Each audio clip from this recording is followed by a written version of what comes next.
What's the big headline from what we're learning about this one?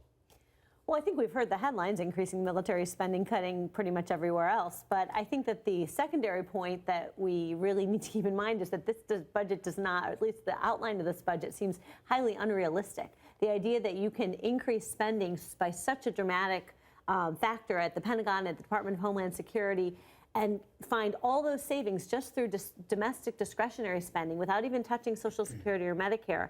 I don't even think there are many Republicans, not to mention Democrats on Capitol Hill, who are going to be willing to come out there and say, yeah, this is doable, no problem. I'm not really sure that President Trump is really tethering these to the math that he faces, and a lot of frustration among Republicans that he isn't willing to take on entitlements, which is where the real drivers of the budget are. Right, but he boxed them in during the campaign on this. He was an unconservative Republican, if you will, or a very, very different kind of Republican. Speaker Ryan's made his name for, you want to bend the budget arc back to a balanced budget. If you want to bend the long-term debt arc back down, you have to deal with entitlements. President Trump says don't touch. Yeah, that's right. And he's clearly, with this budget, trying to win over those defense hawks in Congress, people like John McCain, Lindsey Graham, who've been in frequent war with this president over this issue of increasing spending. He's going to win over them on this argument. But when you start getting into serious, significant tens of billions of dollars worth of cuts to those domestic discretionary programs, you're going to have pushback from Republicans as well. There are a number of Republicans that want to say they like to cut spending, but there are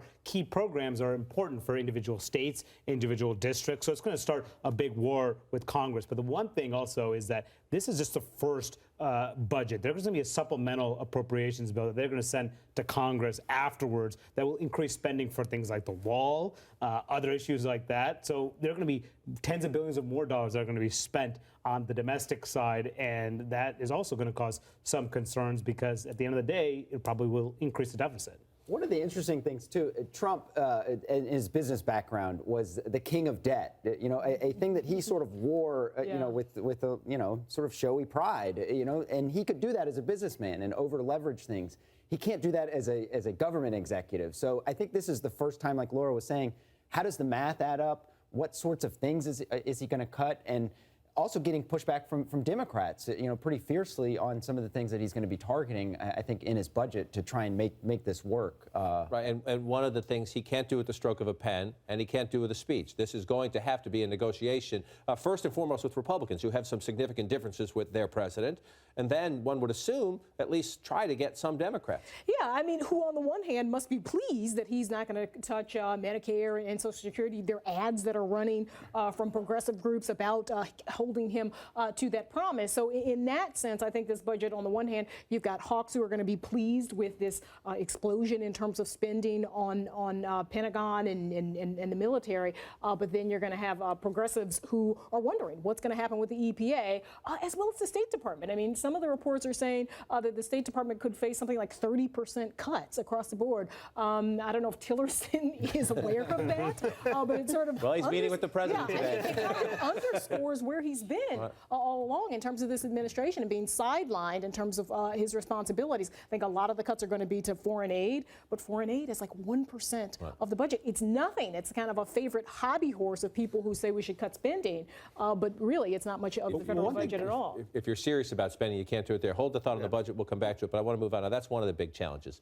A, what does the president want to do? Where does he want to cut? Where does he want to add? How does he negotiate with the Congress? As he's doing that, he's going to have to play out a huge debate, which is what to do about Obamacare. The president speaking to the nation's governors this morning, lamenting the fact, he says this is what happens. He said at the end of the Obama presidency, President Obama's approval rating went up. He says now that people think they're about to take Obamacare away. Guess what? And the polling backs this up. People like it more.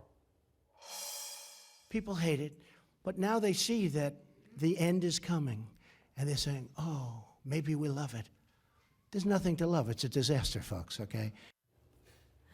Yeah, he's a great communicator, and he speaks in his way. But you know, as he talks about this, again, this is not something he is going to be able to solve with his words, and he can frame a debate with his words, and he's very, very good at that, and that will be important going forward. But he's meeting with the governors today. They have some issues. Republicans and Democrats alike have some questions about how to do this. He's going to have the Speaker of the House and the Senate Majority Leader down in about an hour or two to talk to him about that big speech tomorrow night, because they want some health care help from the president there. And then again, you have a lot of conservatives saying, hey, why didn't we do this out of the box? We have a Republican Congress and a Republican president. We promised to repeal Obamacare. Do it already. And when we talk about entitlements, this is going to be a central question on, say, Medicaid, for instance. That's a big sticking point in these negotiations with these governors that are there. A number of 31 states have expanded Medicaid under Obamacare. Do they actually touch the Medicaid program and turn it into a block grant program like a lot of conservatives want? But a lot of those states with Republican governors, like, say, Ohio, for instance, they are concerned about going that route.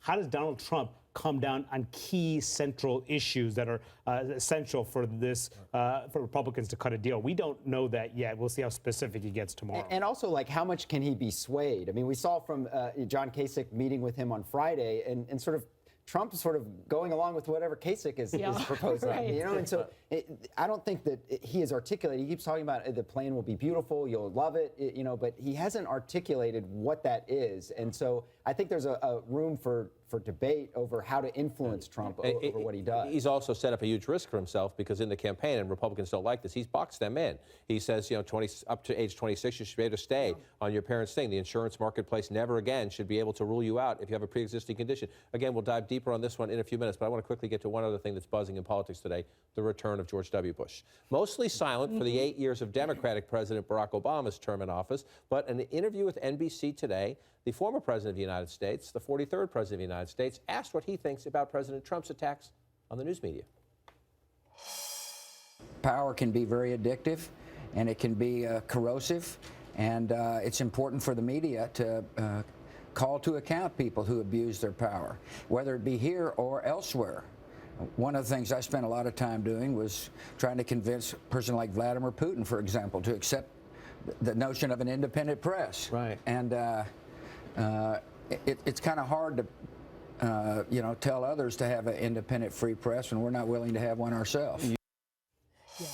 Beyond very interesting. Yeah, and so key. I mean, that point that he's making about American presidents traveling overseas and essentially lecturing other countries about the importance of a free press. This president can't really do that because he's already declared the media as an enemy of the people. And this idea, I mean, he said power can be addictive and corrosive. I mean, those are strong words that are arguing. Especially because he has tried religiously to stay out of this Exactly. because he's a member of that exclusive club and he thinks former presidents shouldn't get in the grill of current presidents. And using Putin, probably no accident Right. there either. You know? But you're right. I mean, when the American press travels to other countries, there's always fights for access with foreign governments. And you can't, Trump has not yet gone on a foreign trip, but imagine those discussions taking place. And will this administration fight for access? Got carried out of the room once or twice at the Kremlin. I thought that there was another interesting moment in that interview with George W. Bush where they talked about the ban on people from these 7 Muslim majority countries coming here.